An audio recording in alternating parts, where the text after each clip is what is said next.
Hello students. तो आज का हमारा टॉपिक है उत्तल दर्पण से प्रतिबिंब निर्माण, है ना। हमारा टॉपिक क्या है? उत्तल दर्पण से प्रतिबिंब निर्माण। इसमें हम आज देखने वाले हैं कि उत्तल दर्पण से किस प्रकार से हम प्रतिबिंब को बना सकते हैं। तो उसमें हम सबसे पहले देखते हैं, यदि वस्तु अनंत रखी गई हो। इसमें केवल दो कंडीशन लेके चलेंगे, इस दो कंडीशन को हमको समझना है। यदि बिंब या वस्तु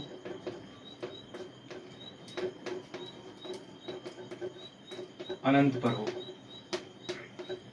अनंत पर हो, तो कैसे बनाएंगे देखिए।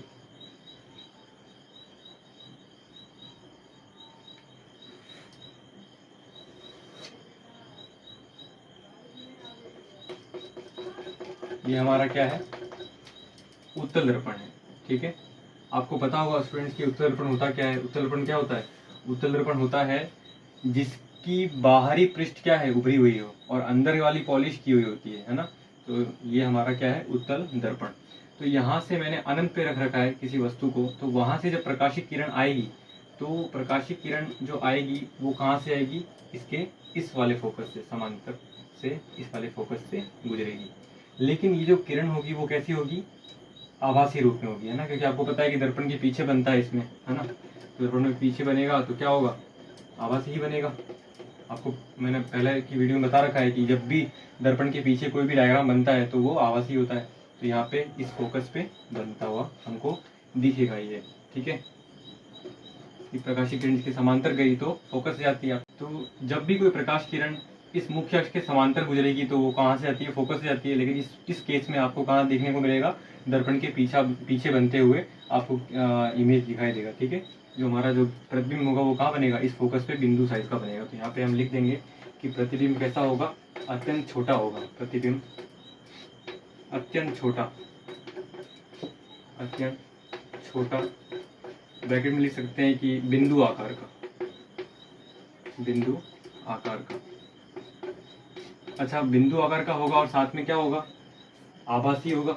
आपको याद होना चाहिए कि जो उत्तल दर्पण होता है वो कैसा प्रतिबिंब देता है? आभासी देता है, आभासी और सीधा, ठीक है। ये हमको पता होना चाहिए। तो ये हमारा पहला केस था जिसमें हमने देखा कि उत्तल दर्पण के समक्ष अगर कोई वस्तु अनंत से इस पे टकरा रही है, इसके परावर्तक पृष्ठ पे, तो किस प्रकार का बनता दिखाई देता है हमको, ये हमको पता होना चाहिए।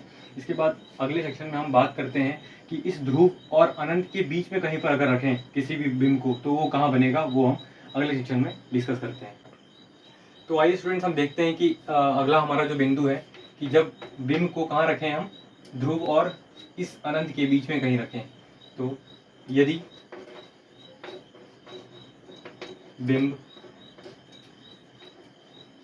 ध्रुव व अनंत के बीच में हो, अनंत के बीच में हो, तो कैसा बनेगा? देखिए, ये हमारा क्या है?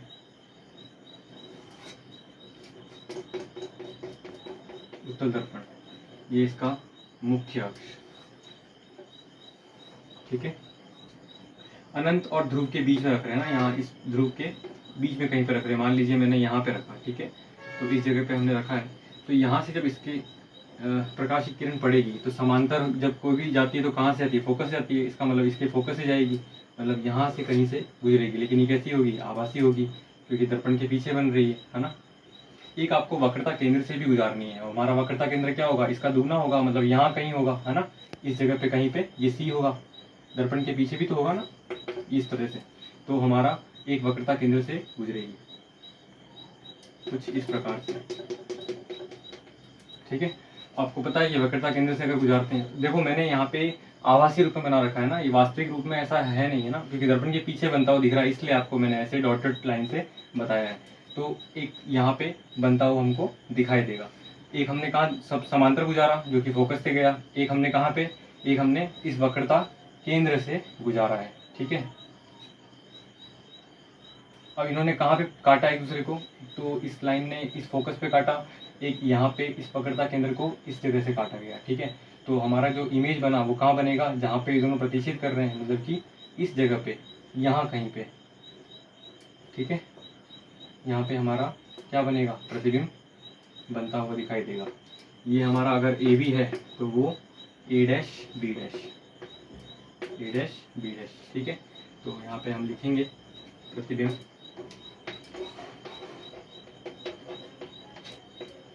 आभासी व सीधा, साथ ही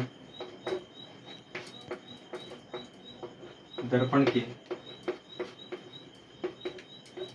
पीछे बनता है, ठीक है।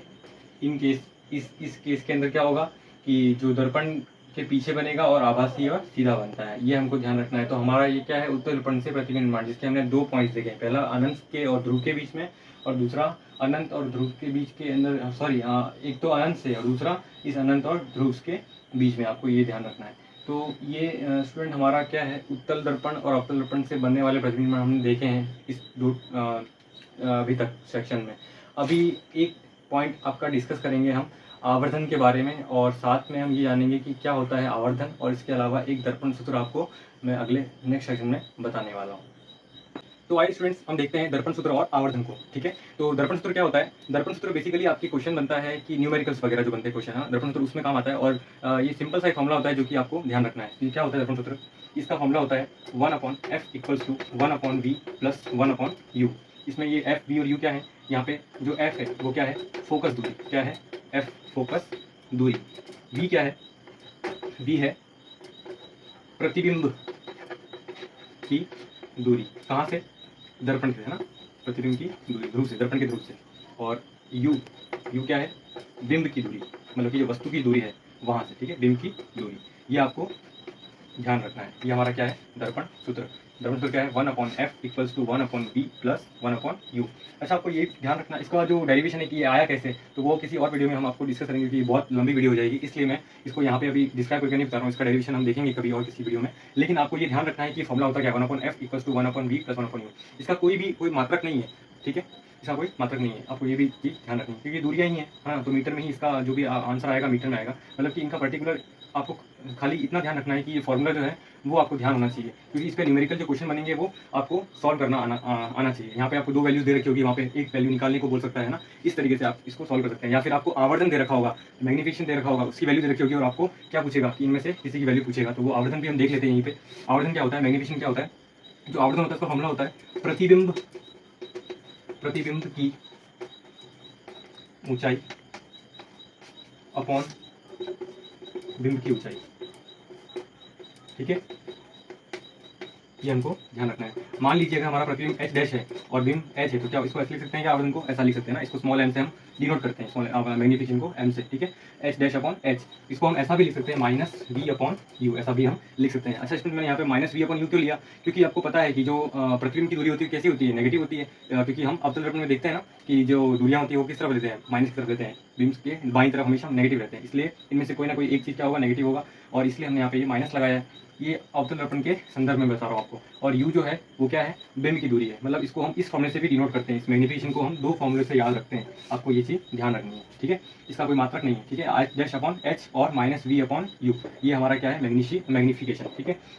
तो स्टूडेंट्स, इस पूरे सेक्शन में हमने बात की उत्तल दर्पण से बनने वाले जो प्रतिबिंब हैं उनकी, और साथ में हमने देखा दर्पण सूत्र और आवर्धन के बारे में। आवर्धन क्या होता है, जो प्रतिबिंब की ऊंचाई बट्टा बिंब की ऊंचाई, मतलब कि h डैश अपॉन h या फिर -v/u, और दर्पण सूत्र क्या होता है, 1/f = 1/v + 1/u। आपको ये चीज़ें ध्यान रखनी है। तो मिलते हैं स्टूडेंट्स किसी और वीडियो में किसी और टॉपिक के साथ, तब तक के लिए टेक केयर।